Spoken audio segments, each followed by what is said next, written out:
Olá, irmãos, boa noite. Já chegamos à última noite, não é? Durante esta semana andámos a viajar, não é? A viajar pelas profecias.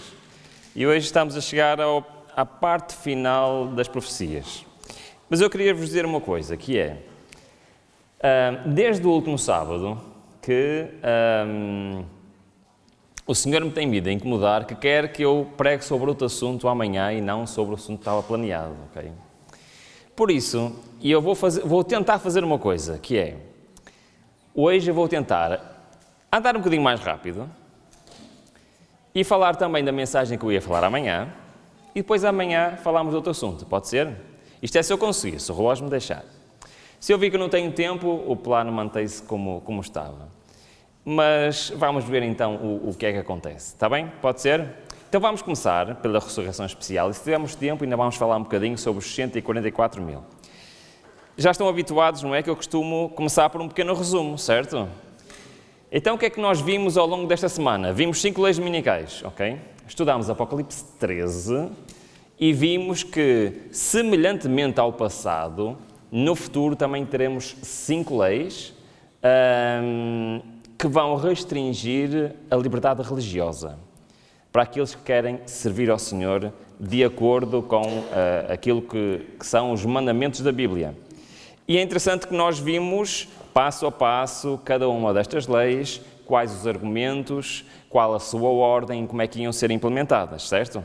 Falámos do descanso ao domingo, a primeira, o trabalhar ao sábado, a segunda, de comprar e vender, a terceira, a de pena de prisão, a quarta e da pena de morte. E nós ontem estivemos a ver que esta última lei, a pena de morte, é diferente das anteriores. Porquê?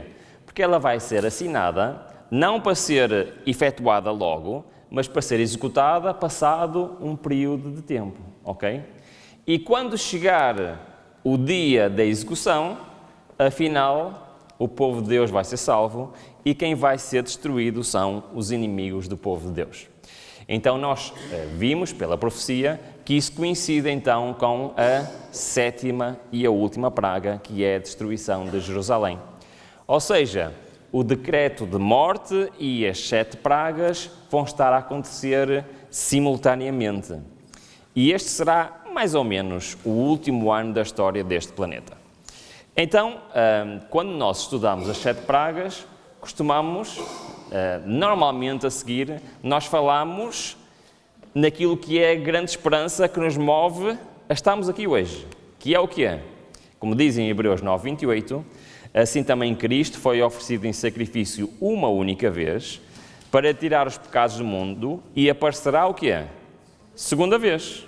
Não para tirar o pecado, mas para trazer salvação aos que o aguardam. Este é o grande centro da palavra de Deus, a promessa do retorno de Cristo. Sabem que hoje estive a dar um estudo bíblico a um casal de jovens e estivemos a falar sobre as profecias messiânicas. Sabem o que é as profecias messiânicas, sim? São as profecias que apontam para a primeira vinda de Cristo. O Velho Testamento tem mais de 100 profecias que apontam para a vinda de Cristo. Dizem onde é que ele ia nascer, como é que ele ia nascer, como é que ia ser a sua vida, como é que ia ser a sua morte, como é que ele ia ser traído. Tudo isso está no Velho Testamento. E, de facto, a grande parte do Velho Testamento aponta para a primeira vinda de Cristo. Mas depois também temos as profecias messiânicas que apontam para quê? Para a segunda vinda de Cristo. E todo o Novo Testamento é focado na promessa do retorno de Cristo a esta terra. E é esse o motivo que estamos aqui, ou não é? É esse o motivo de sermos adventistas? É, porque aguardamos o retorno de Cristo. Aliás, João 14 diz, não se turve o vosso coração, creem em Deus, creem também em mim, na casa do meu pai há muitas moradas, ou aposentos, como diz esta tradução, se não fosse assim eu vos teria dito, vou preparar-vos lugar, e quando eu for e preparar lugar, voltarei e vos levarei para mim mesmo, para onde quer que eu esteja, estejam vós também. Desculpem, eu gosto mais da outra versão, não li bem o que estava ali. Mas isto é uma promessa, certo? E nós acreditamos nesta promessa. Nós acreditamos na promessa que se encontra em Marcos 13, que diz, e então verão o Filho do Homem vindo nas nuvens com grande poder e glória. E ele enviará os seus anjos e reunirá os seus eleitos dos 4 ventos, dos confins da terra até aos confins do céu. Mais uma vez temos aqui os 4 ventos, lembram-se? Que significa o quê? Todo lado, toda a direção, a terra na sua globalidade. Muito bem. No entanto, o apóstolo Paulo, na carta que ele escreveu aos Tessalonicenses, ele quis esclarecer uma coisa, que era, os da igreja de Tessalónica achavam que não se podia morrer. Sabiam? Que quem morresse não tinha acesso à salvação. Que Cristo iria voltar na altura deles, então não podiam morrer. Então o Paulo esclarece que não é assim. O que é que o Paulo diz? Conhecem o texto, certo? Pois dada a ordem, com a voz do arcanjo e o ressoar da trombeta de Deus, o próprio Senhor descerá dos céus e os mortos em Cristo ressuscitarão primeiro. Depois nós, os que estivermos vivos, seremos arrebatados com eles nas nuvens, para o encontro com o Senhor nos ares, e assim estaremos com o Senhor para sempre. Consolem-se uns aos outros com estas palavras. É interessante que o apóstolo Paulo, quando escreveu este texto, ele pensava que ia fazer parte de que grupo? Dos salvos vivos. Ele pensava que Cristo voltaria. Em Filipenses ele já não diz isso, sabiam? Em Filipenses ele já sabia que ia morrer e ele disse que tinha a sua esperança na ressurreição. Ok? Mas o que é que o texto nos está a ensinar? Está a ensinar que quando Cristo voltar, há 2 grupos que vão ser salvos. Aqueles que estarão vivos, que vão passar por todos os eventos finais, certo? Que a Bíblia chama de os 144 mil, já vamos falar deles. E também vão ser levados com ele para o céu. Quem? Os salvos que estavam mortos e que vão ser ressuscitados, certo? Estamos de acordo até aqui? Muito bem. Em Apocalipse 20, está-nos a mostrar o que é que vai acontecer àqueles que não foram ressuscitados. Então, aqueles que vão para o céu com Cristo voltar, vão reinar com Cristo durante 1000 anos. Mas os outros mortos, os que não reviveram na primeira ressurreição, não reviveram até que os 1000 anos se acabam. Então, no fim dos 1000 anos, o que é que vai acontecer? Uma nova ressurreição de quem? Dos ímpios, dos que não vão viver para sempre. Certo? É isto que a Bíblia ensina ou não é? É isto que a Bíblia ensina. No entanto, agora pensem comigo, temos 2 ressurreições. Uma antes do milénio, outra depois do milénio. Antes do milénio é a ressurreição dos mortos salvos. Depois do milénio é a ressurreição dos ímpios. Estamos de acordo? Sim? No entanto, descrevendo a primeira vinda de Cristo, logo em Apocalipse capítulo 1, versículo 7, diz o seguinte: E eis que vem com as nuvens, e todo o olho o verá, até mesmo aqueles que o trespassaram. Agora temos aqui um problema, não temos? Porque quem matou a Cristo vai ser salvo. Então como é que vai ver Cristo a vir nas nuvens dos céus? Aliás, o problema até é duplo, porquê? Porque Cristo vai vir, quando Ele regressar, vai chamar os mortos para se ressuscitar. Ou seja, os salvos mortos não vão ver a vinda de Cristo. Quando eles ressuscitarem, Cristo já cá está. Mas este texto está a dizer que aqueles que participaram na morte de Cristo vão assistir à cena da vinda de Cristo. Então temos um problema, certo? Porque este só é suposto ressuscitarem quando? Depois do milénio. Ok? Então, tem de haver o quê? Algum acontecimento para que eles estejam vivos logo antes de Cristo voltar e possam assistir a toda esta cena. Até aqui, estamos todos de acordo? Sim ou não? Ok. Para nós percebermos isto, temos que estudar Daniel capítulo 12, ok? Mas para nós percebermos Daniel capítulo 12, nós temos que estudar estrutura literária, está bem? Então nós vamos passar aqui alguns minutos a estudar estruturas literárias. Sabem que, para mim, o livro do Apocalipse era uma confusão. Eu lia o livro do Apocalipse e estava a falar de um assunto, depois estava a falar de outro, depois voltava ao mesmo assunto, depois havia não sei quantos selos, depois o outro selo só vinha não sei quanto tempo depois, e eu não percebia nada do livro do Apocalipse, era muito confuso. No entanto, quando eu fui estudar a estrutura do livro do Apocalipse, tudo se tornou claro. Porquê? Sabendo a estrutura, nós sabemos sempre o que é que se está a passar e a que é que se está a referir. Perceberam? Sim ou não? Ok. No capítulo 12 de Daniel é igual. Se nós não percebemos a estrutura do capítulo, nós não vamos perceber a interpretação da profecia. Está bem? Então, nós vamos perder aqui uns minutinhos a falar sobre uma estrutura literária chamada de quiasmo, ok? Vocês já devem ter ouvido falar. Aliás, eu acho que já uma vez preguei aqui um pouquinho sobre isto. Por isso, eu vou andar rápido e para ser mais claro. Nós vamos estudar rapidamente a estrutura do livro do Apocalipse para vocês perceberem o que é um quiasmo. E depois vamos aplicar este conhecimento no capítulo 12 de Daniel. Pode ser? Aceitam o desafio? Estão preparados? Sim? Então vamos lá. O livro do Apocalipse está dividido em 10 partes. A introdução, a conclusão e 8 visões. Certo? As 8 visões são a visão das 7 igrejas, depois temos a visão dos 7 selos, depois temos a visão das 7 trombetas, depois temos a visão das 7 cenas do grande conflito e depois temos a visão das 7 últimas pragas. Ok? Mas não termina, ainda temos mais 3 visões. Depois temos a visão da queda de Babilónia, da segunda vinda e da Nova Jerusalém. Ok? Estas são as 8 visões. Quando nós estamos a ler o livro do Apocalipse, como é que nós sabemos que começa uma nova visão? Alguém sabe? Todas as visões começam com uma cena introdutória que se passa no céu.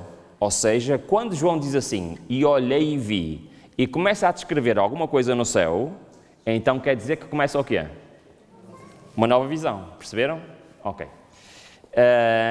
No entanto, estas visões estão organizadas num sistema de quiasmo. O que é um sistema de quiasmo? É um sistema em que a última parte está relacionada com a primeira, a segunda parte está relacionada com a penúltima, a terceira parte está relacionada com a antepenúltima e vai indo até chegar ao centro, ok? Isto é uma estrutura literária que percorre a Bíblia em muitos dos seus livros e tem 2 objetivos. O primeiro é identificar a parte principal, ok? O segundo é ensinar coisas que estão relacionadas umas com as outras, perceberam? Eu vou dar um exemplo. Nós temos se temos uma estrutura de quiasmo, imaginemos que a segunda visão está relacionada com a sétima, nós sabemos que estudando as duas em conjunto, vamos aprender mais coisas. Perceberam? Sim? Então reparem como é que isto funciona. Vou dar um exemplo. Por exemplo, a introdução e a conclusão, reparem nos paralelos literários. Falam de Jesus e de castiçais. A conclusão fala de Jesus e a lâmpada. Falam as duas da árvore da vida. Uma fala numa porta aberta, outra numa porta que não se fecha. Ambas falam que Jesus vem em breve. Ambas falam de Nova Jerusalém que desce do céu. A introdução fala de que Jesus sentou com o Pai no trono. E a conclusão fala do trono de Deus e o Cordeiro.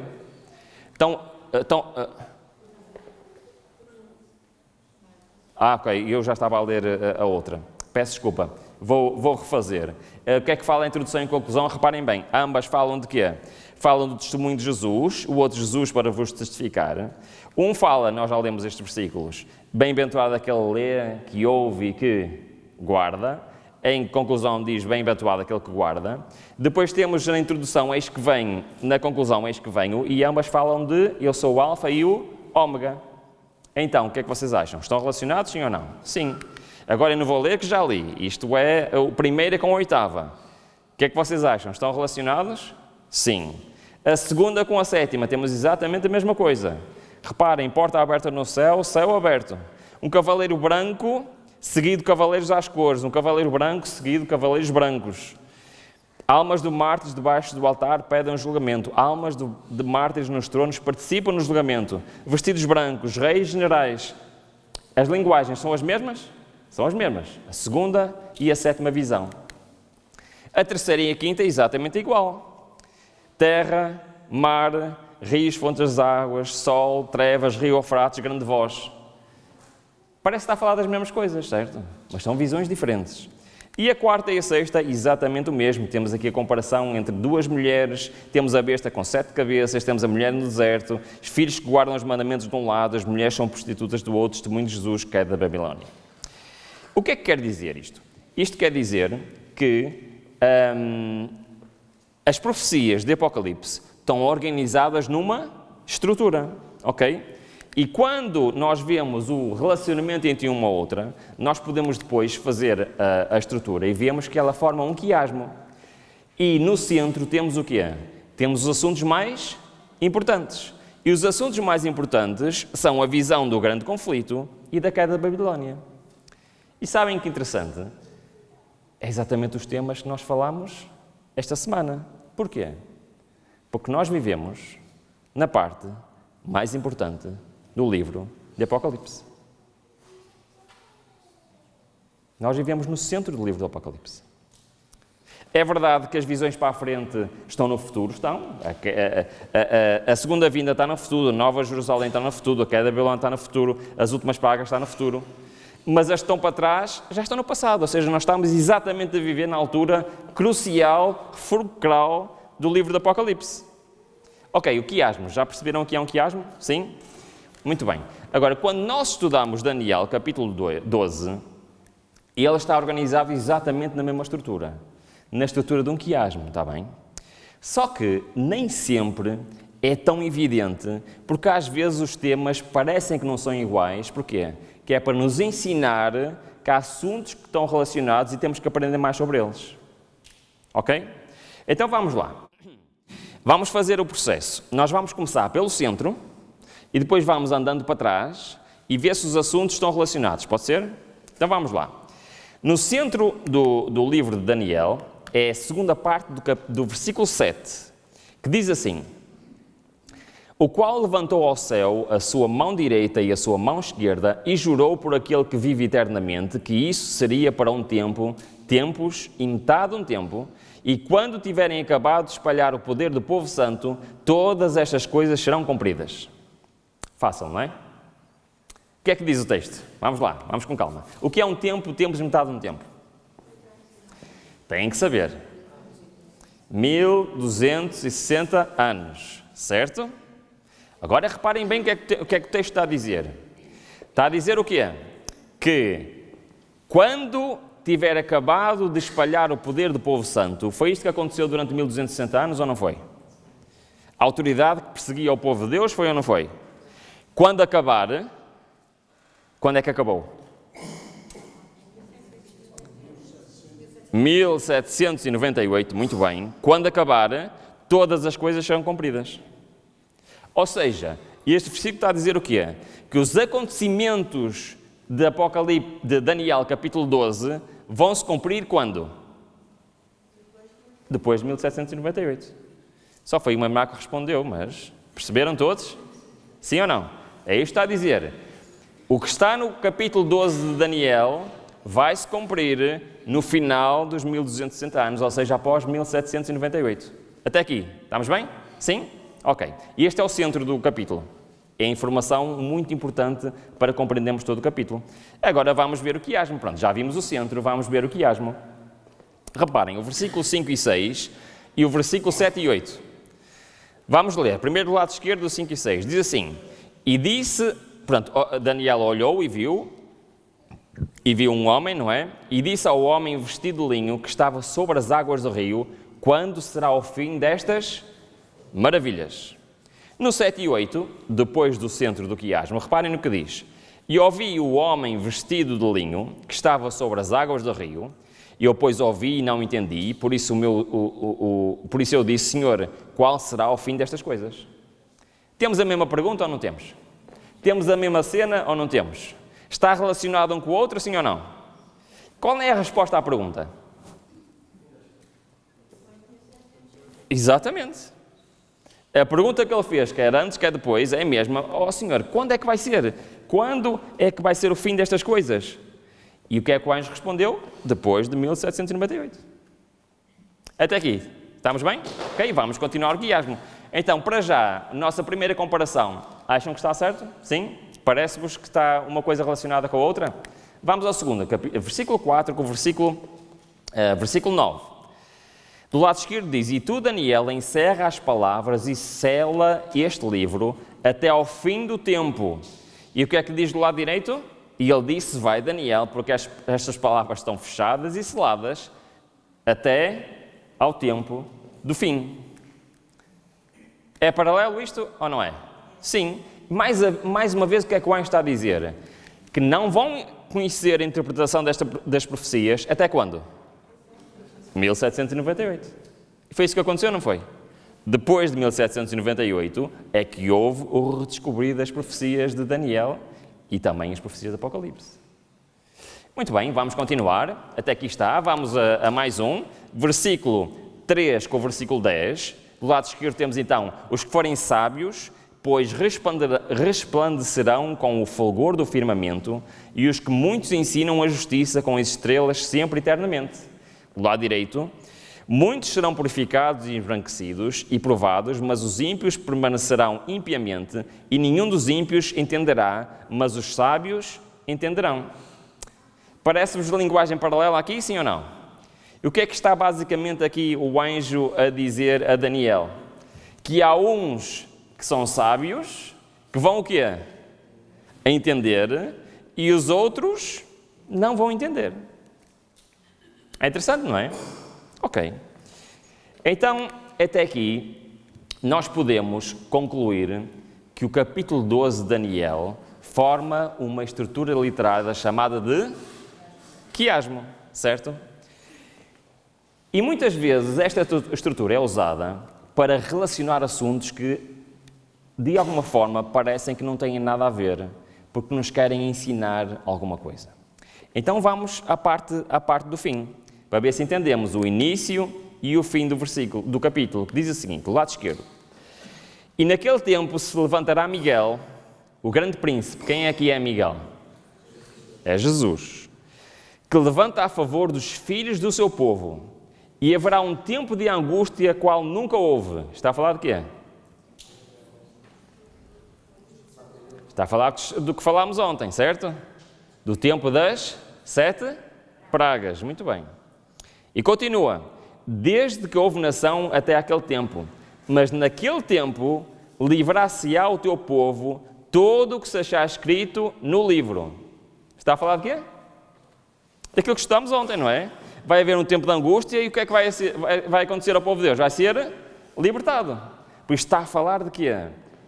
Da última praga, da queda da Babilónia e do livramento do povo de Deus, que estudámos ontem. Muito bem, agora vamos para do lado direito.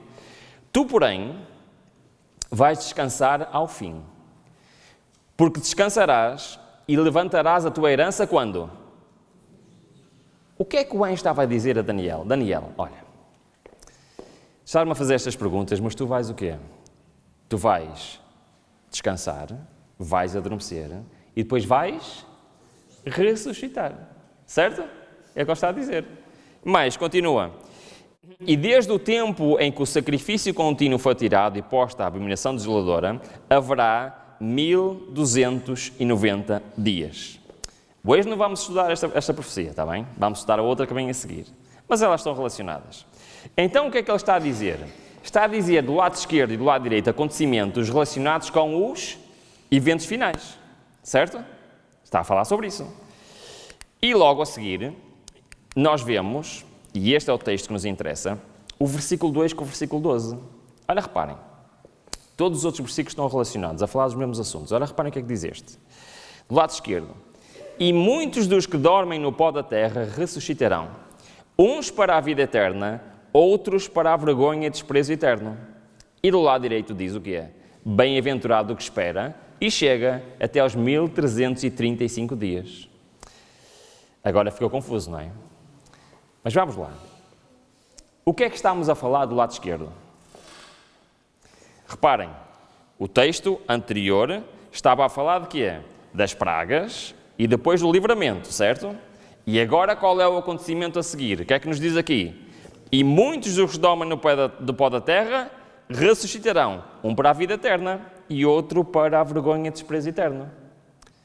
Mas espera lá, posso fazer perguntas? Quantos dos ímpios vão ressuscitar depois do milénio? Todos. Quantos dos salvos vão ressuscitar quando Cristo voltar? Todos. Mas este texto diz o quê? Porque muitos dos que dormem ressuscitarão, uns para a vida eterna e outros para o desprezo eterno. A pergunta, muitos é todos? Não. Então nós estamos a falar aqui de uma ressurreição, estamos, mas não é nem da primeira, nem da segunda. Estamos a falar de uma ressurreição que é especial, em que vão ressuscitar dois grupos. Uns, alguns dos salvos, outros, alguns dos ímpios. É o que está a dizer o texto.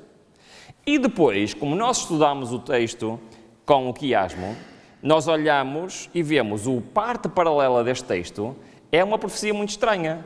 Bem-aventurado, ou seja, feliz, o que espera e chega até 1335 dias. Qual é a conclusão que nós tiramos?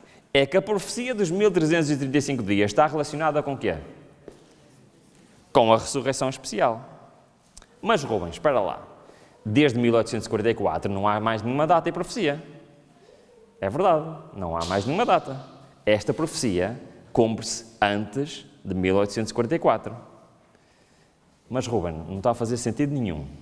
Então, tu estás a dizer que está relacionado com a ressurreição especial, que é no futuro, e estás a dizer que esta profecia é antes de 1844. Pois é. Aqui é que está a questão que é muito importante. Vamos ver então o que é que isto quer dizer? Mas perceberam o que eu disse? Dúvidas? Perguntas? Estão todos a conseguir acompanhar? Sim? Então, este texto fala de uma ressurreição especial, que está relacionado com uma profecia chamada a profecia dos 1335 anos, mas que tem que ser antes de 1844. Vamos lá ver. Um dos grupos nós já sabemos que vai participar nesta ressurreição. Qual é? Aqueles que participaram da morte de Cristo. Mas vamos ler. Foi com base nestes princípios, está a falar dos princípios que Guilherme Miller usou para chegar às conclusões proféticas de 1844, e ele chegou à conclusão que tanto os 1290 anos como os 1335 anos iniciaram no ano de 508, quando Clóvis obteve a vitória sobre os visigodos arianos, passo esse decisivo na união dos poderes políticos e eclesiásticos para a punição dos hereges pelo catolicismo medieval. Os 1290 anos eram vistos como havendo-se cumprido quando? Portanto, desde 508, se somarmos 1290 anos, chegamos a que ano? 1798. Tudo bem, muito bem. Com o aprisionamento do Papa Pio VI pelos exércitos franceses. Já os 1335 anos eram considerados como se estendendo por mais 45 anos. Ou seja, até que data? Se ambos começam em 1508, a profecia dos 1260 anos termina em 1798. Mas a profecia dos 1335 anos não termina em 1844. Termina em 1840 e tem um ano a menos. É interessante, não é? Porquê tem um ano a menos? Porquê que a profecia que está relacionada com a ressurreição especial termina em 1843? O que é que aconteceu em 1843 de relevante para esta profecia? Reparem, pelo estudo que estamos a fazer, a ressurreição especial tem a ver com a profecia dos 1335 anos, que termina em 1843. Bom, aconteceu alguma coisa especial em 1843? Vamos ler? Aconteceu. A mensagem do primeiro anjo veio com grande poder nestas cidades em 1842 e 1843. E chegando em 1843, reparem, é chegado o tempo em que a mensagem do terceiro anjo deve ser proclamada amplamente. No leste há uma grande obra diante dos nossos sanatórios de leste. A mensagem deve ir com poder quando a obra se está para terminar. Então, o que é que aconteceu em 1843? O que é que começou a ser pregado? A mensagem do terceiro anjo, certo? Ok. Ruben, o que é que isto tem a ver com a ressurreição especial? E o que é que isto tem a ver com 1843? Vamos ler, vou ler com atenção. Eu vou ler o grande conflito, a descrição da sétima praga. Eu já li parte desta descrição, agora vou ler até ao fim, está bem? Prestem atenção. Sétima praga. Essa voz abala os céus e a terra. Há um grande terremoto como nunca tinha havido desde que há homens sobre a terra. Tal foi tão grande terremoto. O firmamento, está a citar Apocalipse 16, 18, o firmamento parece abrir-se e fechar-se, a glória do trono de Deus diz-se e atravessar a atmosfera. A terra inteira se levanta, dilatando-se como as ondas do mar, sua superfície está a quebrar-se, o seu próprio fundamento parece ceder. Cadeias de montanhas estão a sussurrar. Desaparecem ilhas habitadas.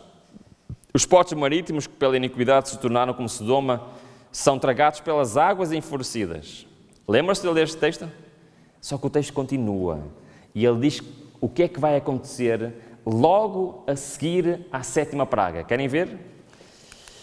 As mais orgulhosas cidades da terra são derribadas. Os suntuosos palácios em que grandes homens do mundo dissiparam suas riquezas com a glorificação própria desmoronam-se diante dos seus olhos. As paredes das prisões fendem-se. O povo de Deus que estiver a retirar em cativeiro por causa da sua fé é o quê? Libertado. Lembram-se? Nós lemos isso ontem. E o próximo acontecimento então é: abrem-se as sepulturas. Daniel 12:2. E muitos dos que dormem no pó da terra ressuscitam, uns para a vida eterna, outros para a vergonha e desprezo eterno. Então, mal termina a sétima praga, o que é que acontece? A ressurreição especial. Quem faz parte desta ressurreição? O texto continua. Os mesmos que o trespassaram, Apocalipse 1:7. Os que zombaram e escarneceram da agonia de Cristo e os mais acérrimos inimigos da sua verdade e povo ressuscitam para quê? Para contemplá-lo em sua glória e ver a honra conferida aos fiéis e obedientes. Eles ressuscitam não só para ver Cristo a voltar no céu, mas também a ver o que é? A honra que vai ser dada àqueles que aceitaram a Cristo. Mas eles não são o único grupo que vai ressuscitar. Quem são os outros? Todos os que morreram na fé da mensagem do terceiro anjo. Ruben, mas o que é que isto tem a ver com 1843? O que é que começou a ser pregado em 1843? A mensagem do terceiro anjo. Então o que é que Daniel 12 nos está a ensinar? Que todos aqueles que viveram após 1843, que pregaram a mensagem do terceiro anjo, vão fazer parte da ressurreição especial. E vão ver Cristo a vir nas nuvens dos céus. Amém? Sabem o que é que isto quer dizer? Sabem que nós vivemos depois de 1843, não sabem? Pois é. Se nós fizermos parte do povo de Deus, que prega as 3 mensagens angélicas, mesmo que passemos pela morte, vamos ver Cristo voltar nas nuvens dos céus.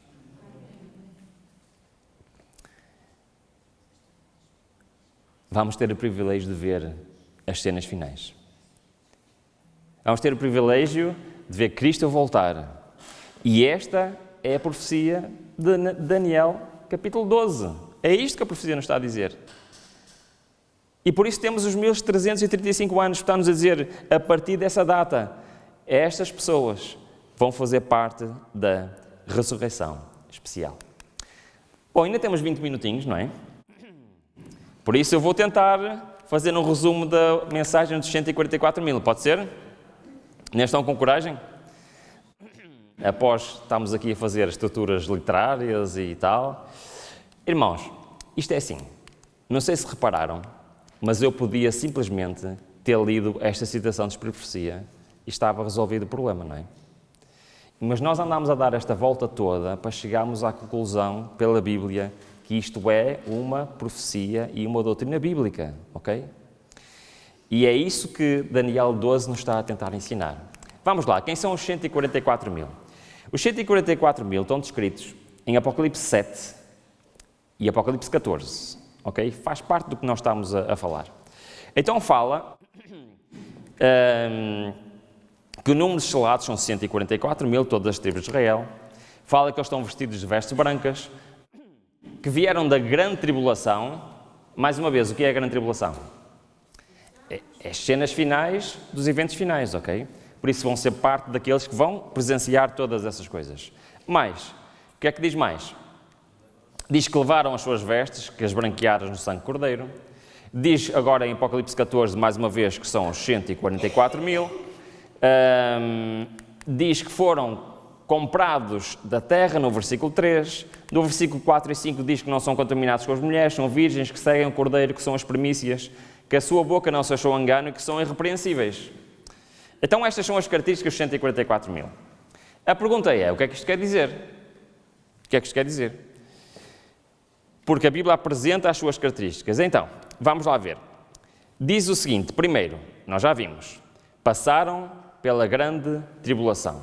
É exatamente o texto que acabámos de ler ao bocado do apóstolo Paulo, certo? E nós os que estivermos vivos. Ou seja, os 144 mil são aqueles que vão passar pelos eventos finais e que vão estar vivos quando Cristo voltar. É tão simples quanto isto. É esse grupo. Agora, os irmãos podem me perguntar assim, mas, Ruben, esse número é literal? Esse número é simbólico? E todos nós podemos ter opinião. O que é certo é que isso é a pergunta menos importante. Sabem uma coisa? Sejam 144 literais ou simbólicos, o que é importante é fazer parte desse grupo. Sejam eles 144 mil, ou sejam eles 144 milhões, ou sejam eles 144, logo que tenham lá espacinho para mim está tudo bem. Então, esse tipo de discussão não contribui em nada. A realidade é que a própria Igreja não tem posição em relação a isso. Mas o importante é sabermos quem eles são e como fazer parte deles, está bem? Então já vimos que são os que passaram pela grande tribulação. São virgens não contaminados por mulheres. Ora, não avancei aqui. São virgens não contaminados por mulheres. Olha, em profecia, o que é uma mulher? É uma igreja. Então, estes são virgens porque não estão contaminados por uma igreja. O que é que isto quer dizer? É que a Bíblia fala exatamente disso, reparem.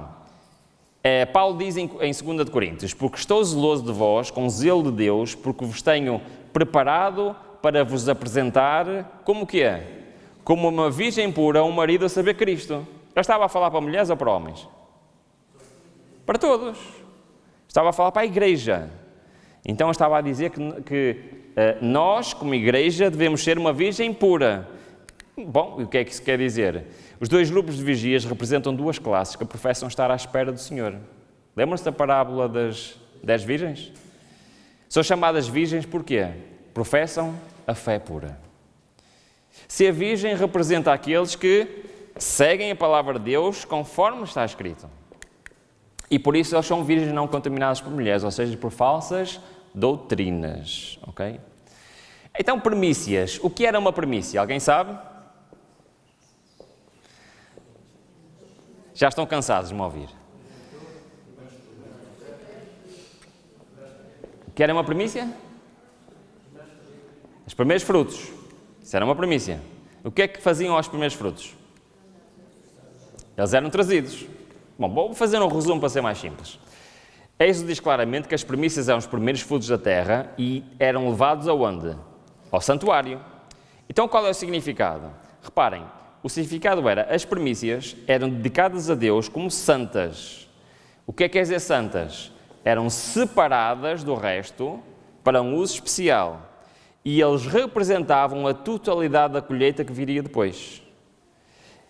Elas eram um símbolo de fidelidade e de prioridade a Deus na vida do povo. Então ser uma primícia era o quê? Eram alguns que foram separados do grupo maior e que representam o quê? Todo o grupo, certo? Muito bem. Diz em Jeremias o seguinte: lembro-me de ti, da piedade da tua mocidade e do amor do teu noivado, quando me seguias no deserto, numa terra que não semeava. Então Israel era o quê? Santidade para o Senhor e quê? As primícias da sua novidade. Então, esta questão da santidade, ou ser colocado de lado para um uso santo, é isso que quer dizer santidade, é isto que são os 144 mil. São um grupo separado de um grupo maior. Qual é o grupo maior? todos os salvos, ok? Que representam o quê? Todos os salvos, mas foram separados para um uso especial. Qual é este uso especial? Representarem a Deus na grande tribulação. Muito bem, lavaram as suas vestes, lavaram branqueadas as suas vestes. Como é que se faz isto? A Bíblia é muito clara. Então o que é que a Bíblia diz? Se andamos na luz, com Ele na luz está, temos comunhão uns com os outros e o sangue de Jesus Cristo, seu Filho, nos purifica do pecado. Uma das características fundamentais dos 144.000 é que eles não têm nenhum mérito próprio. E eles baseiam toda a sua esperança em quê? Em Cristo como seu Salvador. E nele buscam o quê? O perdão dos seus pecados, e eles são os 144.000, não porque sejam melhores ou diferentes, mas porque quê? Confiam em Cristo e neles lavaram os seus pecados. Reparem, Deus confiara ao seu povo uma obra a ser executada na terra.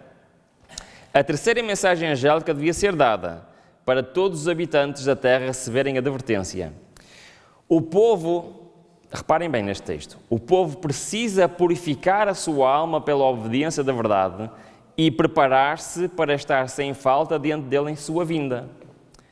E estes são os 144.000 ou não são? São, eles fizeram exatamente isto.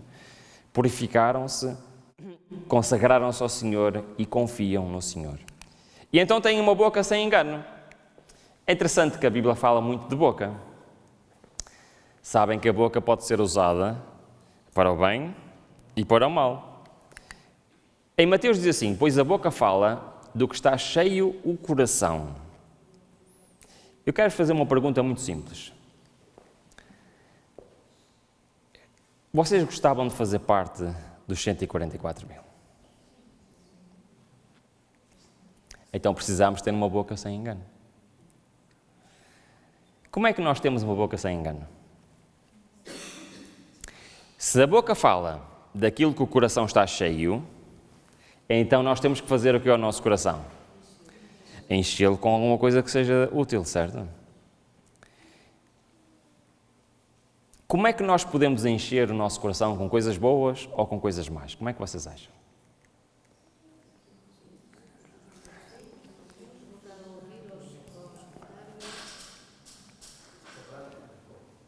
Eu vou dar um exemplo.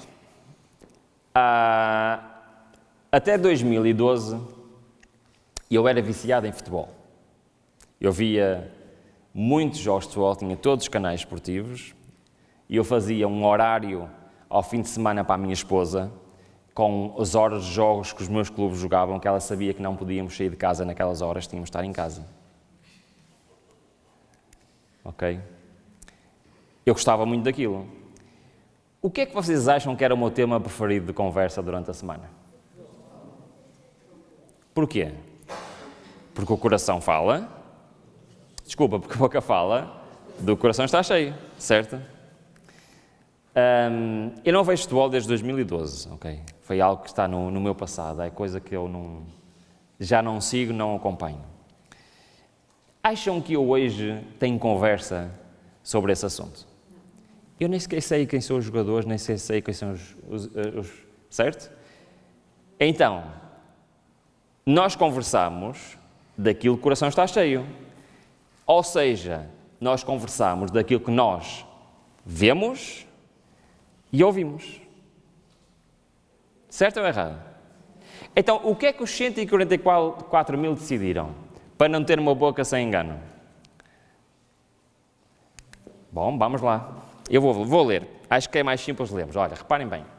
Os que desejam ter a sabedoria que vem de Deus devem tornar-se ignorantes, nécios, no pecaminoso conhecimento deste século para serem sábios. Então o que é que têm a fazer? Devem fechar os olhos para não verem nem aprenderem o mal.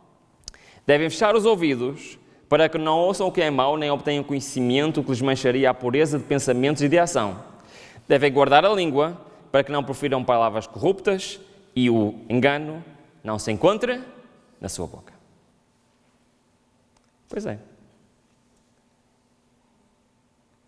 Se eu quero ser um cristão verdadeiro, eu tenho que controlar o que ponho diante dos meus olhos e diante dos meus ouvidos. Não há outra hipótese.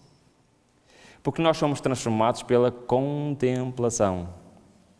Se eu passo o sábado de manhã a contemplar as coisas da igreja, mas depois passo o resto da semana a contemplar as coisas do mundo, sabem o que é que me vai transformar?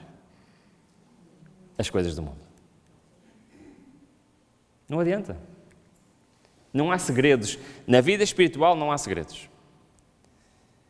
Então os 144 mil são aqueles que perceberam o quê? Que vivemos num mundo muito difícil, muito complicado. O mundo oferece muitas coisas interessantes para a gente ver e para a gente ouvir. Mas o que é que os 144 mil chegaram à conclusão? Que não são coisas dignas de pôr perante os seus olhos e perante os seus ouvidos. Acho que é uma lição importante que os 144 mil nos estão a dar. Por isso é que Cristo disse, se o teu olho te escandaliza, lança-o fora. Mais vale entrar no reino de Deus com menos um olho. E eu vejo e olho, todos vocês têm 2 olhos. Sabem o que é que ele queria dizer com isto? Cuidado com aquilo que tu vês. Muito bem. Então, boca sem engano, já vimos o que é que quer dizer. Irrepreensíveis. Diz Efésios, Colossenses e outra vez em Efésios, assim como nos escolheu nele antes da fundação do mundo para sermos santos e irrepreensíveis perante ele em amor, para vos representar perante os santos, inculpáveis e irrepreensíveis, se é que permaneceis na fé, para vos apresentar diante dele santos, inculpáveis e irrepreensíveis. O que é que irrepreensíveis quer dizer? No grego original é a palavra amamos, que significa sem mácula, sem defeito, sem culpa. E isto é uma característica de quem? Cristo. Os 144 mil são aqueles que se apoderaram de Cristo para a sua vida. E já não são eles mais que vivem, mas é Cristo que vive neles. Sabem, os 144 mil não são irrepreensíveis porque eles são melhores que os outros. São irrepreensíveis porque eles são Cristo na terra. Deixaram Cristo controlar as suas vidas. Próximo, são selados. Já vimos esta é fácil, não é? O que é que isto quer dizer? Quer dizer que houve o julgamento dos vivos e eles foram selados com que selo? Com o selo de Deus vivo, que andámos a estudar esta semana, certo? E exatamente isto. E na mesma medida que lá no céu é feito o julgamento, na terra somos selados. E quem é que faz esse selamento? Isto é muito importante. E quem também vós estáis, depois que ouvistes a palavra da verdade, o evangelho da vossa salvação, e tendo nele também crido, fostes selados com quê? Com o Espírito Santo da promessa. E não entristeçais o Espírito Santo de Deus, no qual estareis selados para o dia da redenção. Lembram-se que nós temos falado ontem, que à medida que vai acontecendo o selamento no céu, que o Espírito Santo vai se retirando da terra, exceto do povo de Deus, ok? Sabem o que acontecia se o Espírito Santo se retirasse do povo de Deus? Todos se perderiam. O povo de Deus só se pode permanecer fiel se for Deus agir nas suas vidas. O desafio do cristão não é ser um grande cristão. Sabem qual é o desafio do cristão? É desaparecer e deixar que Cristo habite no seu coração. É isso. Esse é o desafio do cristão e isto é uma lição dos 144 mil. São aqueles que aprenderam que eles não podem fazer nada. Então quem é que eles precisam? Do Espírito do Senhor a habitar neles. E Ele é que faz as suas obras. E por isso, a última característica, estão vestidos de vestes brancas. Vestes brancas é a justiça de Cristo. A única esperança de todo o homem está em Jesus Cristo, que trouxe vestes da sua justiça para pôr sobre o pecador, que despisse as suas vestes de imundícia. Todos quantos entrarem pelas portas da cidade, trajarão as vestes de justiça de Cristo. Não haverá nenhuma cobertura de pecados e faltas por ocultar a deformidade de caráter. Veste alguma será meio lavada, mas todas serão puras e imaculadas. A mensagem da justiça de Cristo é a mensagem central dos eventos finais. É aquela que os 144 mil vão viver, porque eles são a manifestação do caráter de Cristo. Apocalipse 18, versículo 1 diz que toda a terra se encherá com a sua glória. Como? São os 144 mil que vão manifestar a glória de Deus, sendo instrumentos literais nas suas mãos. Eles vão manifestar o caráter de Deus nesta terra. Todo o poder foi entregue em suas mãos, a Cristo, não é? Para que Ele pudesse dar ricos dons aos homens, transmitir o inestimável dom de sua justiça ao impotente ser humano. Esta é a mensagem que Deus manda proclamar ao mundo. Esta é a terceira mensagem angélica. E os 144 mil vão ser uma prova viva desta mensagem. E eles vão viver esta mensagem, que deve ser proclamada com alto clamor e regada com o derramamento do seu Espírito Santo em grande medida. E a promessa é, a Bíblia promete exatamente isto, que a mensagem da justiça de Cristo a soar desde uma extremidade da terra, a fim de preparar o caminho ao Senhor. Esta é a glória de Deus, com que será encerrada a mensagem do terceiro anjo. Sabem que os 144 mil são uma herança da Igreja de Laodiceia. Falámos nisto, certo?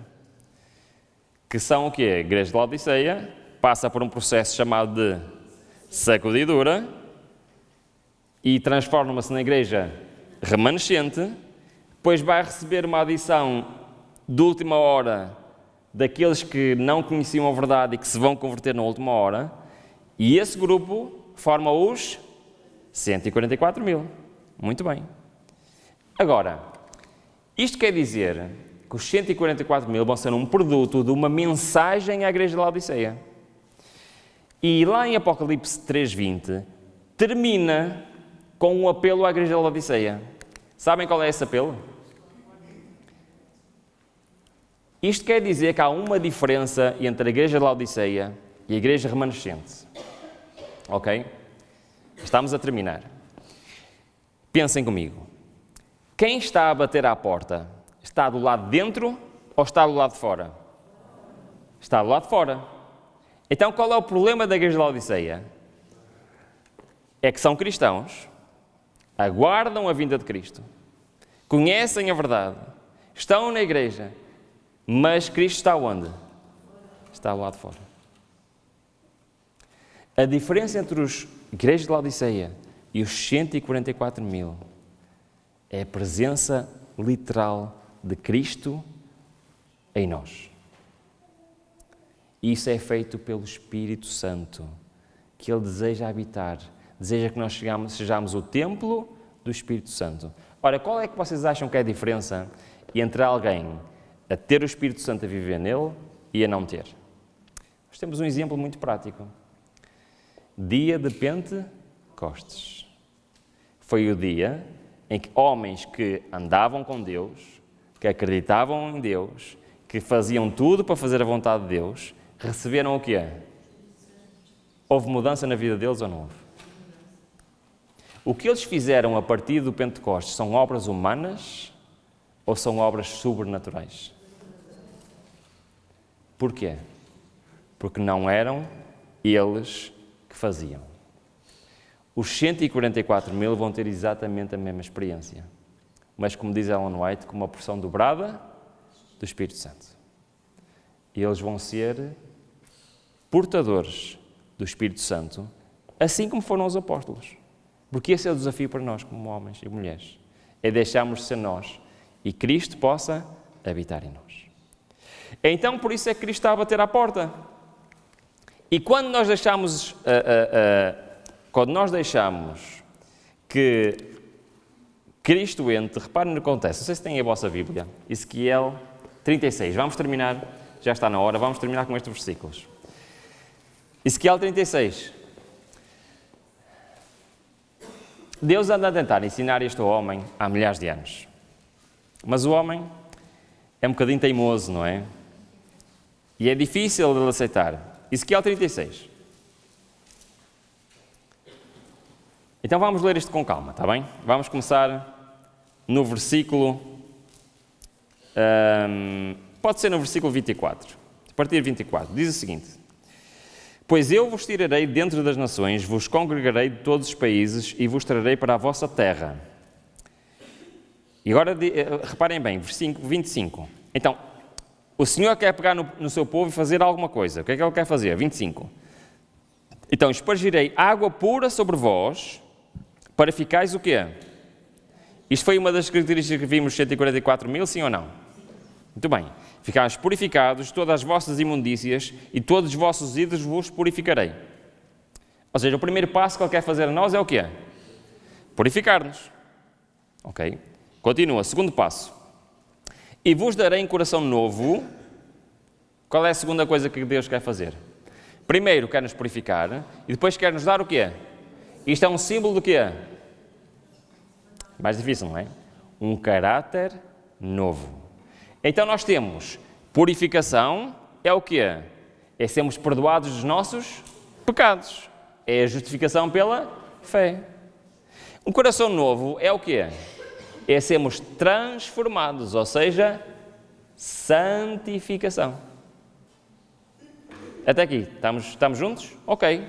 Para que é que Ele quer perdoar-nos e transformar-nos? Para quê? Reparem bem.